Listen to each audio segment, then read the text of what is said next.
nibasukwejo nzabane nzajyane ukayukihora imenye ibyo byose uko bingana ifite umutima w'urukundo kuko igihishe ibiwiri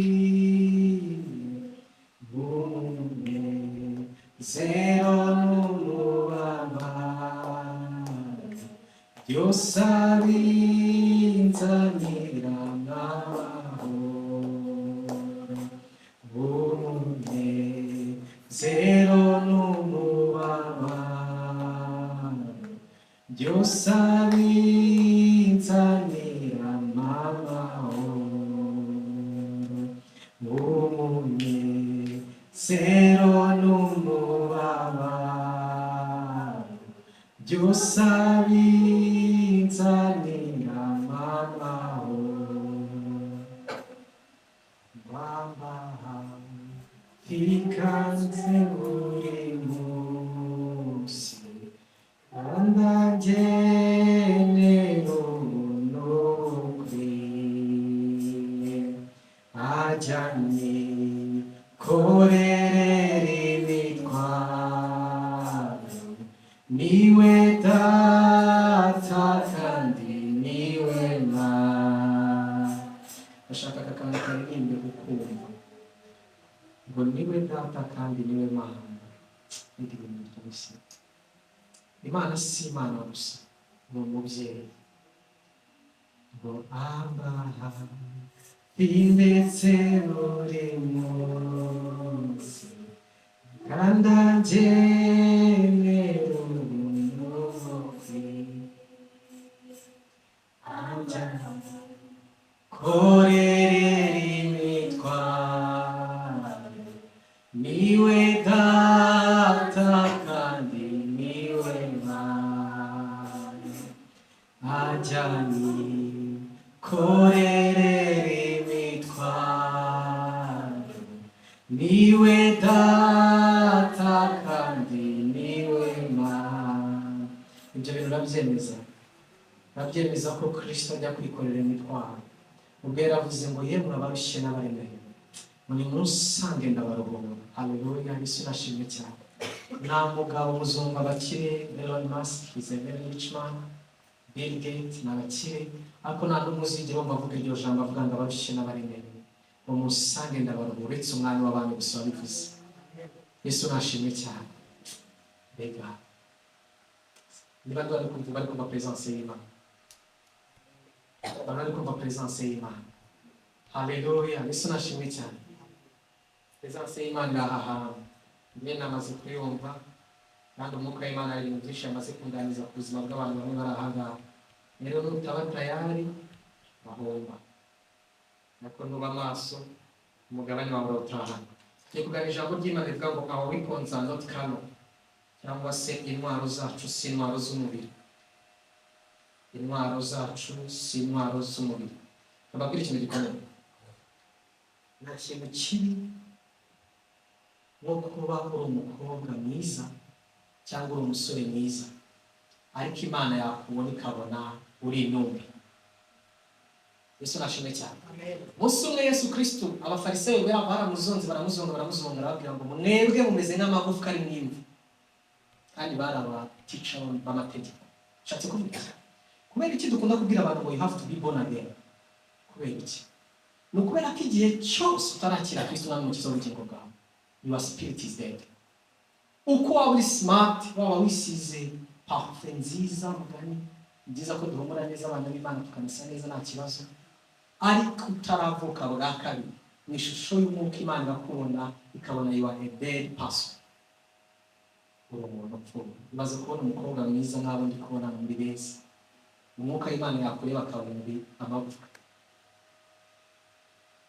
Yesu nashimye cyane arababwira ngo mwebwe ngo mumeze nk'amagufwa ari mu isanduku ibyo bivugwa na Kristo ntabwo yabeshyaga no ko yabibona abisi babonaga n'abantu bakomeye nk'abanyamategeko bize byinshi, ariko Imana yabareba ikabona ko ari abavuga. Yesu nashimwe cyane.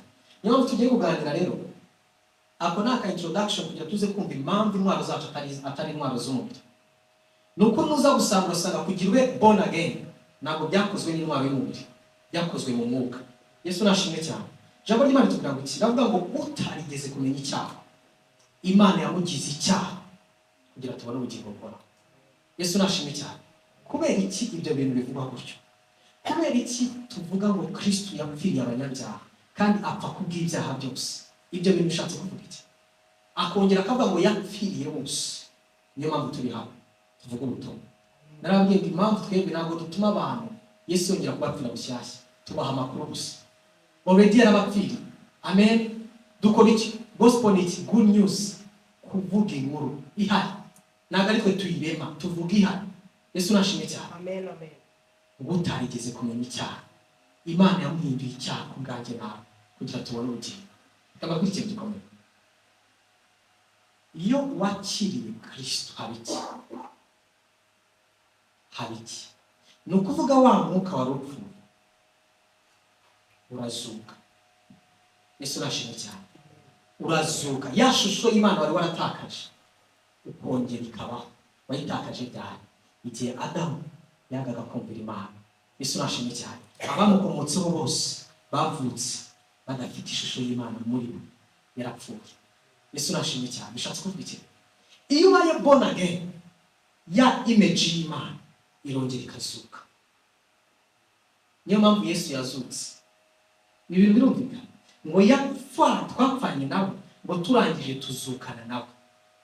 Amen. Yesu nashimye cyane. Mu kuzukana rero kuvuga ngo spirit zacu zarongeye zirazuka, ziraho.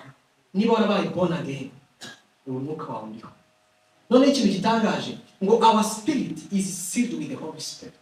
Umwuka wacu nawe utandukanye n'uwa Kristo. Niyo mpamvu Pawulo avuga ngo the mystery was revealed, cyangwa se ubwiru bwarahishuwe. ngo buhe bwiru? Kristo muri mwe. Ni ukuvuga iyo uvutse bwa kabiri, umwuka wawe uhita uba sealed together with the Holy Spirit. Ni bitandukanye. Pawulo yagize kubitegamo. Pawulo ndamukunda cyane. Abwira abagore n'abagabo, abagira inama nyine kuvuga ngo umugabo azasiga umugore we, umugabo azasiga umuryango we, asanga umugore baba mu birumwe. Ariko agira hasi arabisobanura cyane. Aravuga ngo ibi ni ubwiru bijyanye n'itorero. Abantu bahita bagira ngo nibyo gusa yarashatse kuvuga. Yarashatse kumenya kino kintu ndikubabwira. Buri gihe uvutse bwa kabiri, umwuka wawe ubana n'umwuka w'Imana ntibitandukana. They can't be separated.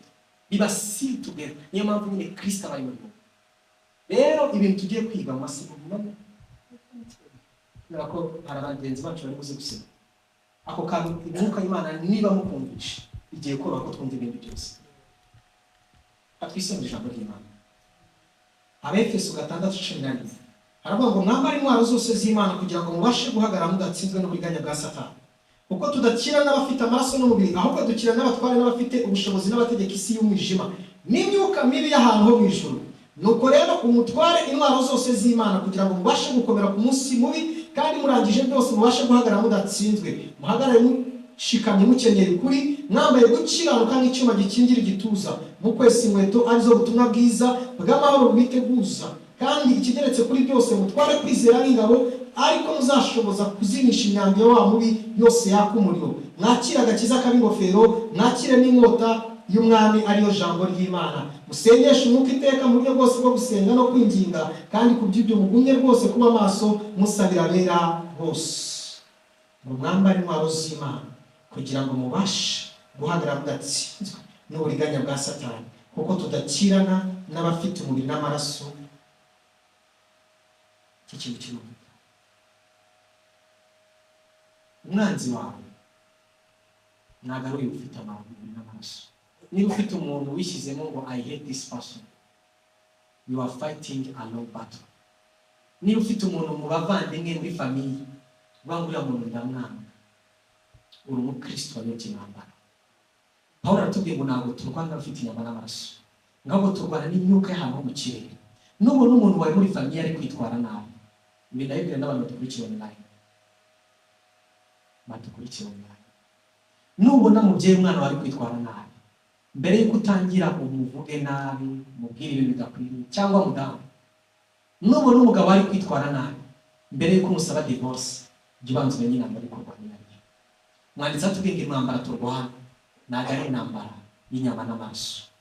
Niyo mpamvu no mu ntwaro mutumvishemo mashini gani, mutumvishemo kujya mu bapfumu kuragusa, mutumvishemo pistole, mutumvishemo guterana amagambo.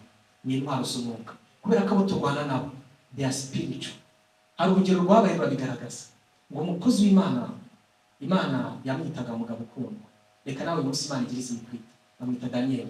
Ngo Daniel yarasenze afata iminsi 21 agiye kwisengera ubwoko bw'iwabo. Ngo Daniel ngagisenga ngira mubwire ngo never stop praying. Agisenga ako kanya ngo Imana ihita imusubiza. Already yahise imusubiza. Ngo marayika Gabriel Imana avuga ati igihe kirageze, manukana ibisubizo umukozi w'Imana Daniel. Ako kanya ku munsi wa mbere ibisubizo byari byamanutse.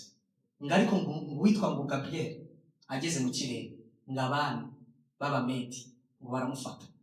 Mukeka ko ari abami bafite umubiri, mukeka ko ari king of Paris wamufashe ufite umubiri yafata marayika. They are spiritual beings. Ni imbaraga z'ikirere. Yesu nashimwe cyane. Ni imbaraga z'umwijima. Ngo ariko Daniel ntiyastopa gusenga nubwo atarasubiza. Ngo arakomeza arasenga umunsi wa mbere, umunsi wa kabiri, umunsi wa gatatu, umunsi wa kane, ageza ku munsi wa 20. Gabriel ijuru rimenya ko ibisubizo bitamanutse, ariko biri guterwa no gusenga kwa Daniel. Kababwire bene data, hari abantu mucika intege mu gusenga, ibisubizo byanyu byari byinshi. Hari abantu mustopinga gusenga, kandi ndamubwira ngo ubuzima buri spiritual. Iyo uhagaritse gusengera ikintu runaka, akenshi ibisubizo biba bihagaze. Kubera ko Daniel uko yari gusenga nibyo byatumaga ijuru riba functioned. Ngira ngo when you are praying you make heaven work. Yesu nashimye cyane. Imana ubwayo yatanze itegeko nta kintu na kimwe yakora muri ino si idafite umubiri. Iryo ni ruri Imana yishyizeho. Niyo mpamvu twubaha abakozi b'Imana. Amen. Nukubera ko nta bantu benshi baba barafashe ubuzima bwabo bakavuga ngo all my life God come and fill me, come and do the work of the world. Ntabwo abari bo tuba Imana bari. Yesu nashimye cyane. Ijambo ry'Imana tubwira ngo Daniel uko yari ari gusenga niko ijuru ryari ririmo rirakora. Ntabwo byahagaze gukora.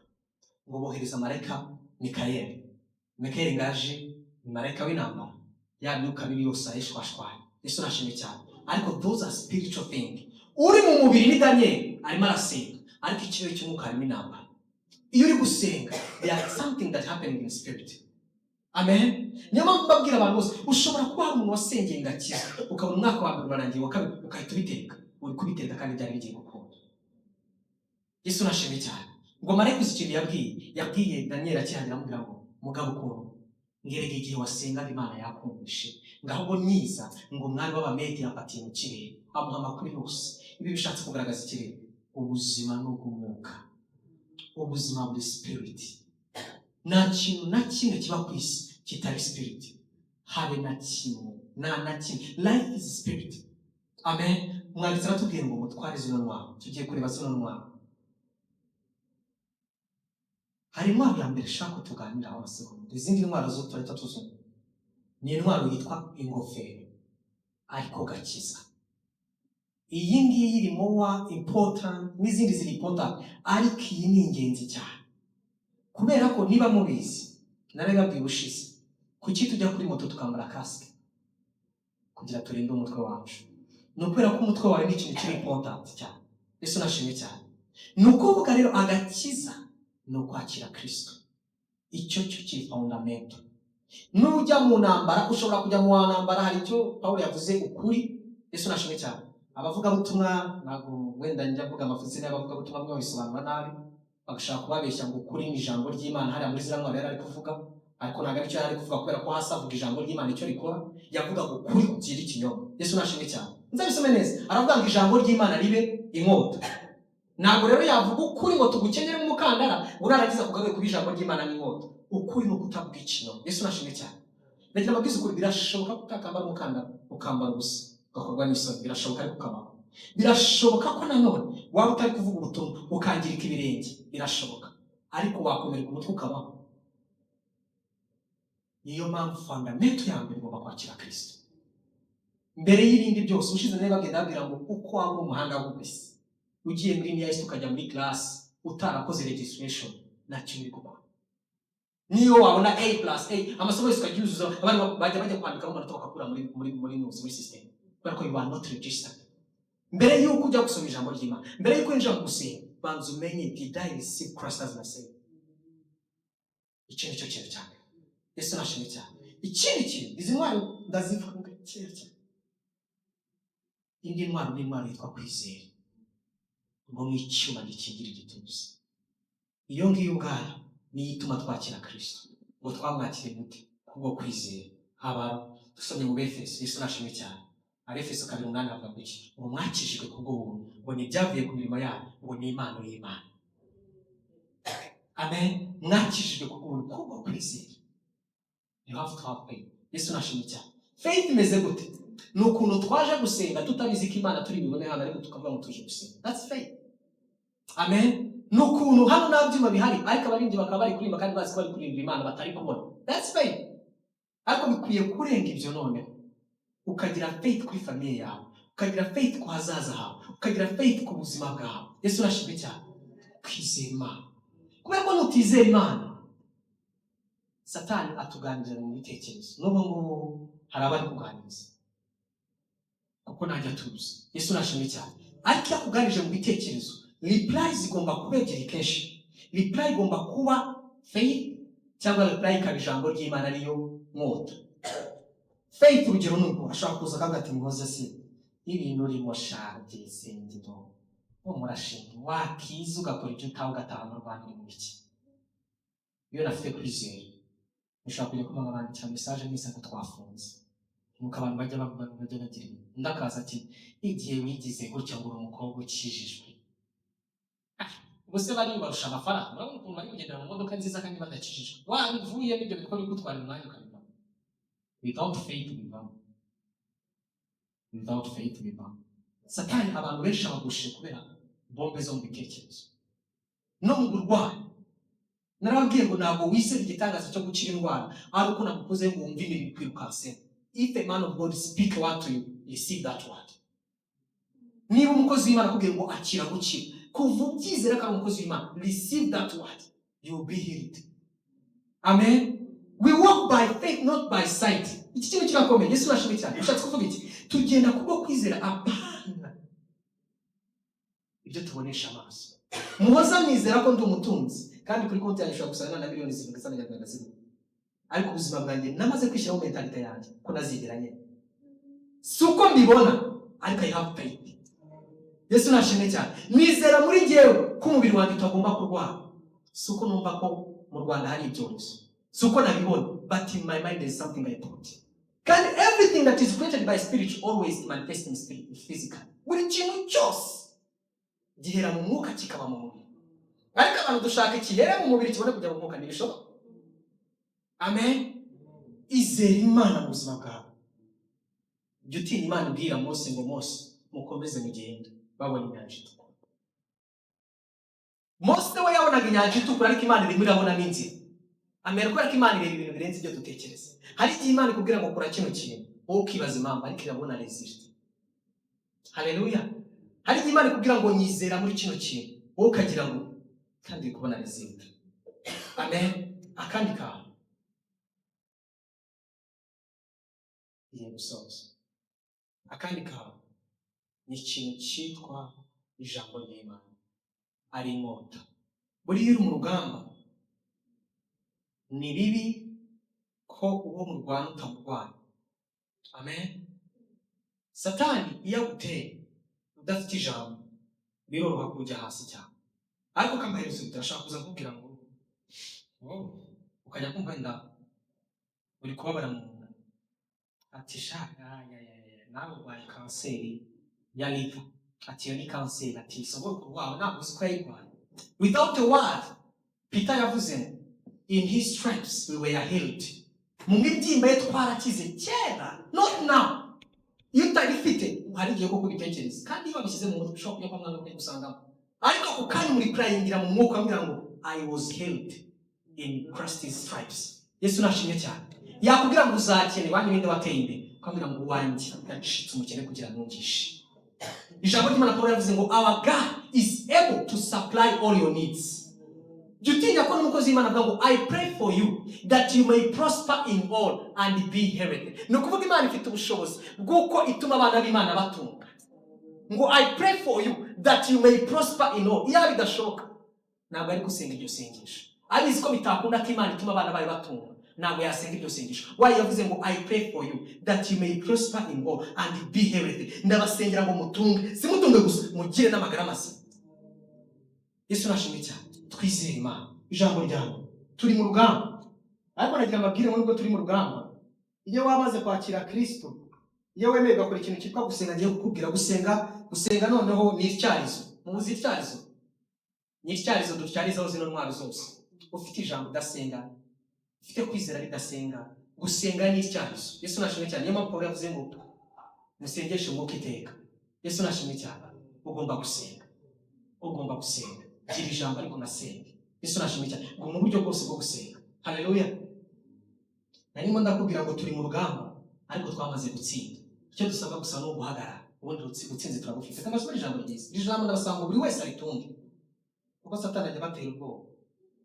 Musome Abakolosayi, Rwanda branch Abakolosayi 2:10. Abakolosayi 2:10.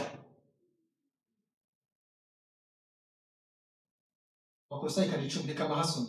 Nizere ko mwahageze. Ijambo ndashaka ko muritunga. Buri wese aritunga amabare, buri muntu wese wateranye. Abakolosayi 2:10. Aravuga ngo kandi mwuzuriye muri we ari we mutwe w'ubutware bwose n'ubushobozi bwose. Bible z'icyongereza ziravuga ngo you were complete in him who is the head of all principalities and power.